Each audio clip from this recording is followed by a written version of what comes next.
welcome to GameSpotting. I'm Rich Gallup. Today we're looking at several fine examples of how video games have evolved into a mature medium, above all those critics and naysayers who abhor virtual violence. Just kidding. We're rolling heavy with trailers, interviews, and reviews for Resistance Fall of Man, Call of Juarez, and Saints Row. Plus, for the personal combat fans, we'll look at Dark Messiah of Might and Magic, and for the more tactical crowd, we'll zoom on out with a trailer for Supreme Commander. Up first, it's a trailer and interview for one of the gems of the PS3 launch lineup, Resistance Fall of Man.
We might just hold this little piece of heaven. Tapazzini, bring those tanks in here and scrape out a landing zone. Sir! Incoming!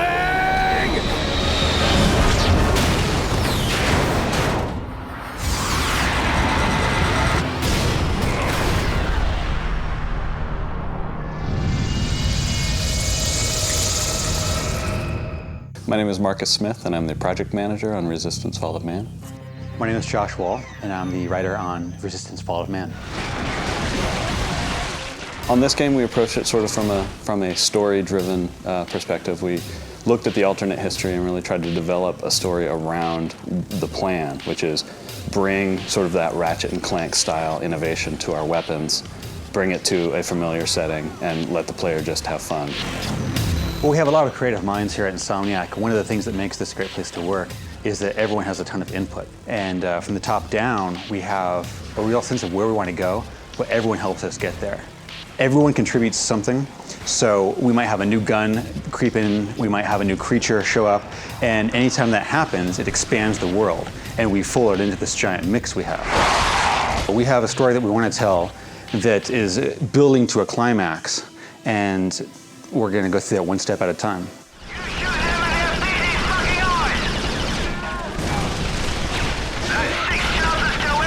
We took several shots at really nailing down our theme, and the one that stuck with everyone was this alternate history where we could take things that were familiar and really bend them to our whim. We know from the craters that the Chimera ended the battle by launching spires. There is no defense against a spire attack. By the time you see them in the air, it's already too late. After impact, the spires release swarms of crawlers. Literally thousands of them can come from a single spire. Whole cities have been infected in minutes. After the crawlers have done their work, the Chimeras send in carriers to collect the dormant victims. The role of the carriers is to transport infected humans to conversion centers. Working with an alternate history is a lot of fun. It's not nearly as easy as you'd think. You can't just make up anything. You have to build in a realistic world. Our world is very grounded. There's a logic to it all. So working in that context has been very liberating. We're able to incorporate any number of ideas with just the right shoehorns. Well, we chose the story sort of based on what everybody was feeling internally. There was a lot of changes along the way. We had gone from a futuristic sci-fi story that jumped throughout time to set in World War I, to set sort of modern day World War II, all over the map. We ended up with 1951 as this kind of growth period. I mean, you'd think of the 50s as the time when America was really booming economically. Post-World War excitement was there, and we just really started to think about how different that experience would be because it reflects so directly on our lives. It's one generation back. In picking the narrative style for Resistance: Fall of Man, we decided to go with an outsider. There's a lot of people that are very interested in the main character of Nathan Hale, and by coming at it from another angle, we're able to get across that interest very early on. We're able to raise questions that the player doesn't have answers to yet, and we're able to get this mode of kind of studying the player across. It allows us also to bring a lot of expertise to the presentation. The character himself doesn't know a whole lot. It's a very much a learning experience for Hale. But Parker, our narrator, is able to weigh in with a lot of issues because she's been there from the start of the Chimeran invasion. I'm Parker, Hey, Sergeant Hale, 1st Rangers. an American. We thought the Chimera stopped all of you in York. Chimera? Those creatures. Oh, you jammed it.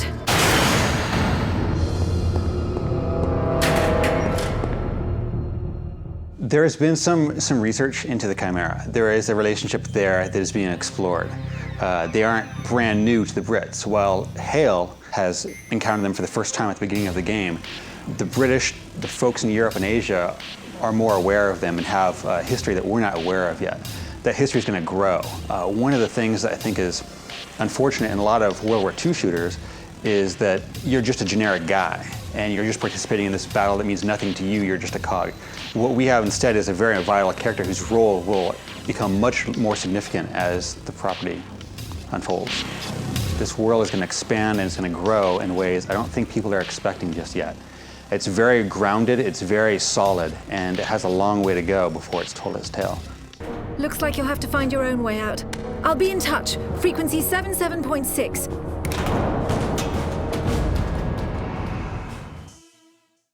It's nice to see there's still room for innovation with World War II shooters. Now let's continue our travel through time with this trailer for the Western-themed Call of Juarez.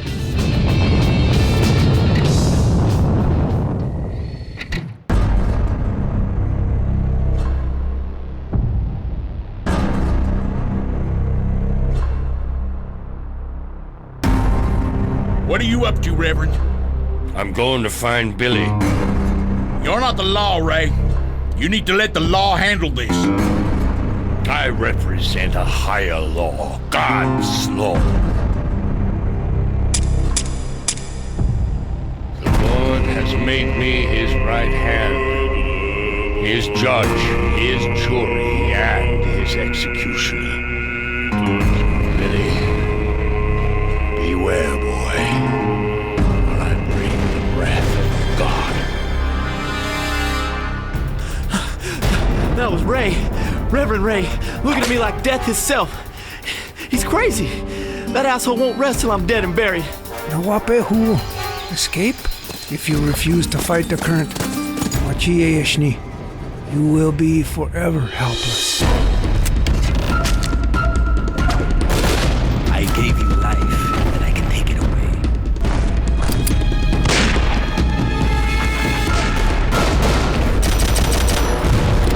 The medallion is the key to where the gold is hidden.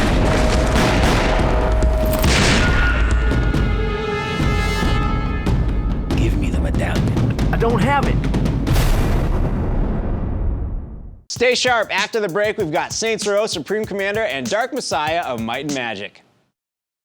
Welcome back to GameSpotting. So far, we've seen Resistance: Fall of Man for the PlayStation 3 and the Western-themed Call of Juarez. Now let's put down the guns in favor of some sharper edges with this interview for Dark Messiah of Might and Magic.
So in Dark Messiah, you're playing the role of Saris, which is an apprentice of the Fenrig, who is a wizard.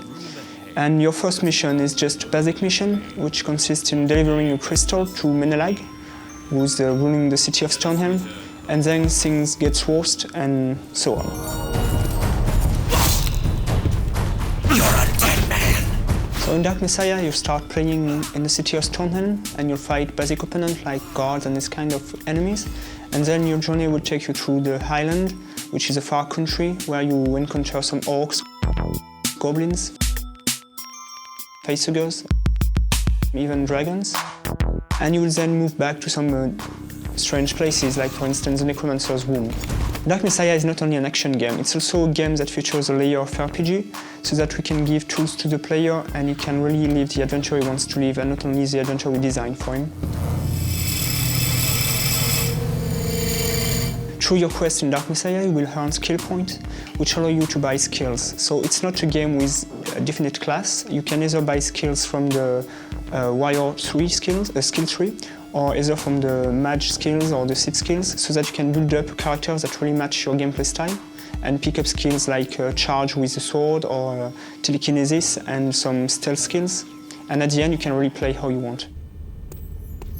So the game is mission-based, but it doesn't mean it's strictly linear, because you can really play how you want. There is a lot of interaction with the environment. For instance, if you see a fireplace and you have a bow, you can get your arrows into the fire, and then you get a fire arrow, which can be more useful to fight some enemies. And we have a lot of interaction like this that the player can use. Before starting your journey into Dark Messiah, Fenrig will magically possess you with a spirit named Xana, and she will be your companion through the game and will help you through your quest. We spent a lot of time working on the AIs in Dark Messiah so that they feel really great and really realistic. For instance, if you're fighting an orc and there is a trap near you, you can use it against him, but you must keep in mind that he could also try to use it against you and crush you with barrels. Regarding combat, we didn't want it to make it just a hack and slash game, so we really tried to develop a game that is very visceral, where you really feel the weight of your weapons when you're striking. And so it's really all about tactics and trying to see what the AI is doing to try to hit at the right time, parrying at the right time, and trying to catch the window where you can actually do something on the enemy, because if you just click to attack him, he will parry most of your attacks. So you will have to move around him, wait for the right time, then hit him, then get back, kick him to push him away, hit the other opponent that is coming, and so on. It's been a long time since we are working on this game, and still, each time we play it or test it, we're still having a big fun with the combat because of the physics and because of the fact that the physics are not scripted. So each time you play, you're doing things different, and it's always funny to play with the physics in combat and with the NPC, and you always get something different and very funny. Be sure to check GameSpot.com for our review of Dark Messiah. Now prepare yourself for a real-time strategy game with some of the most impressive camera functionality around. Here's a trailer for Supreme Commander.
For some reason, every time I hear the name Supreme Commander, I think about Transformers.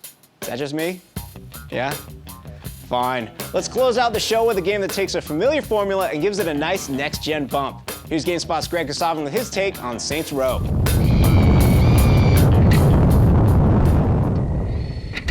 Everybody calm the fuck down. We ain't gonna start a war every time some motherfuckers act hard. We gotta talk about the Saints. Thank you. Hey, baby.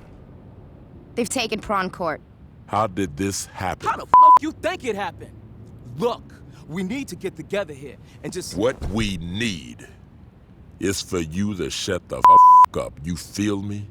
Yeah. What? Yes, Mr. King. I'll have Monroe put some pressure on the Saints. While they're distracted, it should be easy to take back what's ours. Everything else is business as usual. Understood? Now, this meeting is over. You can't really talk about Saints Row without drawing some clear comparisons to the Grand Theft Auto series, because it's very apparent where Saints Row draws its influences. Initially, the game just looks like a carbon copy of the Grand Theft Auto series. It's a game where you can run around through this crime-infested, fictitious American town, jacking anyone for their car, walking into stores just carrying guns and no one noticing, shooting people wantonly, running people down in the streets, causing all kinds of heinous crime and not really suffering any consequences for it. And it's got a mission-based structure, it's open-ended, so you can pretty much go anywhere, so on and so forth. So you're Julius's new boy, huh? You don't look like much. Saints Row is a game about gang warfare. Watches! I got watches here! At the beginning of the game, you're just a nobody in the town of Stillwater, and you very nearly get caught up in the crossfire between several different gangs all having it out. You're rescued by a guy named Julius, who's the leader of the 3rd Street Saints, which is a gang that's trying to basically take back the streets in Stillwater. And that's the premise of the story. You join that gang, and you help them take over the rival gang territory and basically stamp out anyone who gets in their way. Structurally, the game has 3 main storylines, each focusing on one of the 3 rival gangs to the 3rd Street Saints. You can choose to tackle these storylines in whichever order you wish, but you can't just take on one story mission after another because the game has the system of you having to earn enough respect to then take on successive story missions. Initially, this seems a little heavy-handed because it pretty much forces you to take on some of the side missions and various activities in order to earn enough respect to just keep going through the story. But it turns out that a lot of these side activities are really quite fun in their own right, and this system only just helps you get introduced to the other aspects of play. Throughout the story, you play the role of sort of the silent protagonist. Your character is just there in the scenes, kind of nodding his head. He can look however you want him to look. The game starts off with this very robust character creation system where you could define your character's ethnicity and just, you know, how big or how small he is and so on. And later on, you can even get different types of clothes, which even influence the respect that you gain after each mission. It's nice how the on-foot action and the driving seamlessly blends together. Even when missions take you inside of buildings, there's no loading time or anything as you transition from outside to inside, and the controls are really rock solid. You've got a mini-map that shows you pretty much where all the enemies are in the vicinity, so there's really no question of where you're supposed to get to, who you're supposed to rub out, and so forth. While pretty much all of the stuff that Saints Row has to offer is quite fun, you may be expecting for a game like this to let you do even more. For example, the only thing that you're driving around in this game is cars. There aren't motorcycles on the street. Don't expect to be able to jump into airplanes or boats or anything like that either. There's a great variety of different cars. They're all original designs, but they look fantastic. Some of them look like old junkers, others look very modern and sleek and everything, and there's pretty much everything in between. But still, they're all of one variety of vehicles, so there aren't bicyclists, anything like that. In turn, This results in a fairly limited mission variety because missions fundamentally have to revolve around either driving or shooting or some combination of those two things. And there's really, you get the feeling that there's really only so much that can be done with those two components. And indeed, the Grand Theft Auto series has already done an awful lot there. So if you've played those games, a lot of the stuff in Saints Row is going to seem very familiar.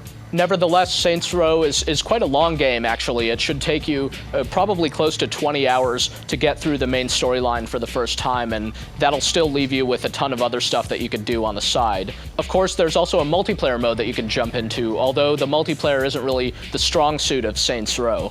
There are a variety of different modes, most of them for up to 12 players, and you could even start your own gang of friends and compete against other rival gangs in some of the team-based modes. You've got your basic deathmatch and team deathmatch. There's a mode called Big Ass Chains in which you have to blast other players who then drop chains, and then you pick up those chains and drop them off at certain points. And there are even a couple of cooperative missions that you could play with one other friend where you're up against tons of AI-controlled enemies. The thing is, all the multiplayer action feels a little flat. There isn't necessarily good feedback when you're just running and gunning, as you'll sometimes just drop dead seemingly for no reason, and other times you'll just kind of notice your health going down and realize you're getting hit from that. And you might also run into some noticeable lag when playing in some of the larger matches. One of the most obvious differences between Saints Row and the Grand Theft Auto series is just how much more impressive the presentation is in Saints Row, partly just because it's running on the Xbox 360's powerful hardware. While you'll spot some graphical glitches from time to time, overall, this is just a great looking game, and the action sequences in particular are just a lot of fun to watch. The frame rate holds up pretty steadily for the most part, although occasionally when the fur really starts flying, things do bog down a little bit. The audio is probably even better than the graphics overall. There's a great variety of music on the soundtrack covering just about every genre. You get into a car and you can change the radio station and all that, but there's a great selection of stuff there. You can even create your own playlist to listen to even while you're running around on foot. The voice acting in Saints Row is also excellent.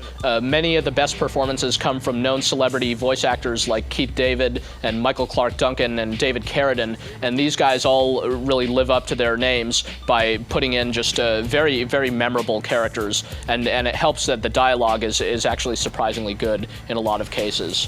A lot of games have tried to imitate the GTA formula, but Saints Row comes a lot closer than pretty much any other game has to actually accomplishing a lot of the same things, which is to deliver this realistic looking experience that doesn't sacrifice just having a lot of fun pick up and play gameplay with a lot of different stuff that you could do, you know, between driving and shooting and generally causing a lot of mayhem. So it's a lot of fun to play and very easy to recommend to just about anyone who isn't squeamish about their content.